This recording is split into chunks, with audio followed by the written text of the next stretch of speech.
the speed in which technology moves today is so fast because the communication infrastructure is now in place. The Twitches, the YouTubes, the TikToks, the Twitters, the Instagrams, the Discords, the podcasts. So much can happen so fast. And in NFT land, when innovation is happening at a rapid pace and communication is happening at a rapid pace, you hear a lot of people comment things like, man, I can't believe that was only 2 weeks ago. Like NFT land, everything goes so crazy, like timing, is right? level. Yeah, it really is next level. And so we didn't have that with Web 2 because Web 2 built the rails of communication. So when you were trying to make things happen fast in Web 2, you had to rely on blogs. You know, you can post one TikTok, nobody on earth knows who you are, and the virality can take over and you find yourself in it. And so why in the world would I risk my entire 20-year track record and really building something meaningful and then be this wrong on something that's this volatile and this new? And here's why. The contract, the technology. I forever, and this kid, I said, when your rug pull happens, what did you do with that $5 million? What do you have to offer to your community? See, the reason I'm betting on people, Danny Cole Creatures, he'll be an artist if he has $1 or $1 billion. And there's comfort for me in that when the shit hits the fan, he'll start creating something more epic for his people. To me, the way I view the value is I won't let it lose. The shit hits the fan. I promised you 3 VCons. The market completely collapses. I can decide, because the technology exists, that go to this website, click in, prove that you're a VFriend holder right now. I will give you 5 more years of VCon tickets to make whole the people that bet on me in 2020. I don't think a lot of people are thinking about that. The truth is, I would have moonwalked over 100 had I not had that MetaMask issue, code issue. ETH was at an all-time high the day VFriends lost at the time. It collapsed from 4,100 to 1,700 within a 30, 50-day period. I had not washed it for tax, so I had incredibly anxious moments through the summer. Talk about diamond hands on Ethereum. I had a massive commercial success, and I was financially underwater. I had a bigger tax liability than I had, which was incredibly devastating for a little while. But a lot of people that are holding NFTs will not take on the responsibility that they didn't play it properly, and they're going to blame the creators for something that they could have clicked accept 100,000 times on OpenSea. Please make decisions based on your actual financial situation. If you're playing with money that you can afford to lose to zero, well, then you can hold out if you think you got something. If there's people watching and listening right now that, 60% of their net worth or this very expensive VFriend. I want everyone to diamond hands because I'm going to come through, but I'll tell you right now, if you're $8,000 in debt, in credit card debt, you have an $1,800 balance in your bank account, and you have a $67,000 offer on a VFriend that you paid $3,000 for, you might be at the right time in your life cycle to hit accept. Like, I appreciate you believe in me. I appreciate you believe in Bored Ape. I appreciate you believe in punks. I appreciate you believe in, whomever and whatever. But you've got to be very, very, very, very thoughtful that if you minted an epic doodle at 0.08 and now you can sell it for 10 ETH, $40,000, $38,000, if you really need that money and we're in this gold rush, greed-centric moment, please be eyes wide open that this might be the right time to sell. I don't know, but I do know this. I think when credit cards came into society, they completely changed the way people behaved. In the 70s, when most people didn't have a credit card, you kind of paid with cash, and dropping 4 Gs, you had to put those $40, $100 bills on the counter, and you felt something. Even if you wrote the check, it felt something. The credit card made it feel different. I had a discussion last night with some people over dinner where they're like, man, I'm in real trouble. I spend ETH like it's not real. Oh, it's only 1 ETH, but I would never buy that for $4,000.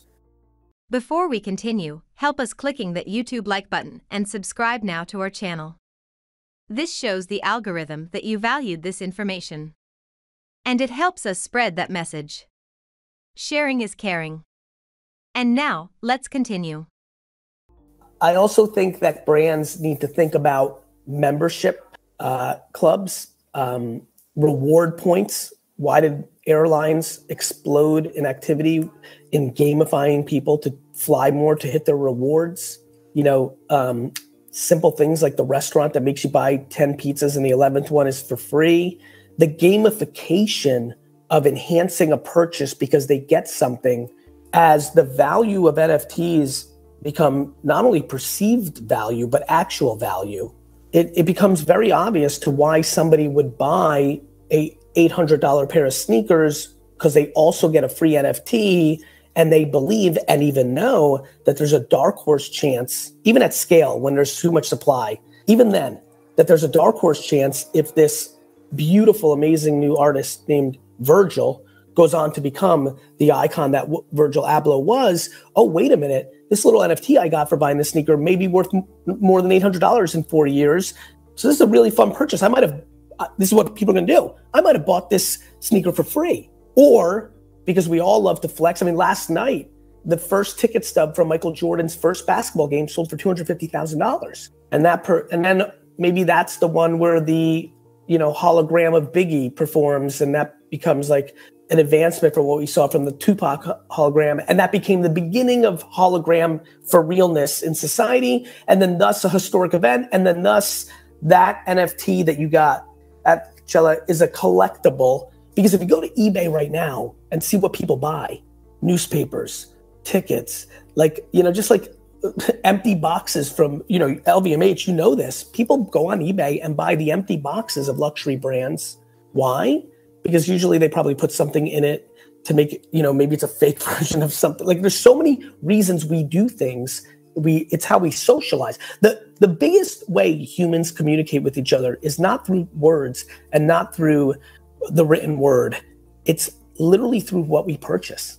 We are communicating through what we purchase in such a big way. And again, talk about the luxury of your career, spending 6 years in LVMH, not knowing, and I know you had a pretty incredible career prior to that where there were some places that played on this, but I would argue that from afar, that the LVMH ecosystem of so many years of doing it, so ingrained in the culture, you really get an insight to why people actually buy. But now we're talking about real life use. Q4 2022, Q1 2023, David Rodolitz, Chef Connor, Chef Capon, and I will open up a restaurant club that is going to really matter in Manhattan, the epicenter of the world. People you're going to fly in, that's where you're going to want to go. And what's crazy is, unlike asking a friend to get you into Soho House or asking Scott to get into Ciro Bond or all the other places around the world, you could, on the flight from Paris, say, I'm going there tonight, and you go to OpenSea and you buy the token and you're in.